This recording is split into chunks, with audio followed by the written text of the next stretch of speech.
আপনার এই গর্ভ থেকে জন্মাবে আগামী সালাহুদ্দিন আল আইয়ুবী, আপনার গর্ভ থেকেই জন্মাবে ইমাম আল মাহদি আল মুনতাদা, আপনার পেট থেকে জন্মাবে আবু সাইদের মতো বীর সৈনিক, আপনার পেট থেকে জন্মাবে মুগ্ধের মতো বীর মুজাহিদ। আপনি জানেন না কে আসবে আপনার পেট থেকে। সময়টাকে কাজে লাগান, ইসলামকে বুঝেন, মানেন, আমাদের ইসলামিক লেকচারগুলো শোনেন, আমরা যে বার্তাগুলো, ইনস্ট্রাকশনগুলো, দিক নির্দেশনাগুলো আপনাদের খেদমতে রাখি, এগুলো মেনে চলুন। আপনিই পারেন আপনার ঘরটাকে জান্নাতের টুকরা বানাতে।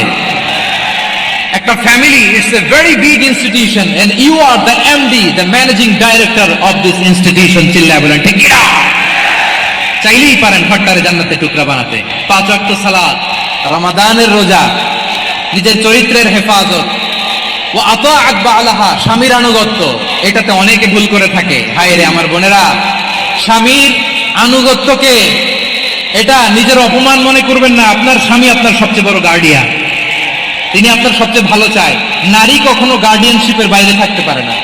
হয় আপনি বাবার গার্ডিয়ানশিপের ভেতরে, বাপ না থাকলে ভাই আপনার গার্ডিয়ান, ভাই না থাকলে চাচা গার্ডিয়ান, বিয়ের পরে আপনার স্বামী আপনার গার্ডিয়ান।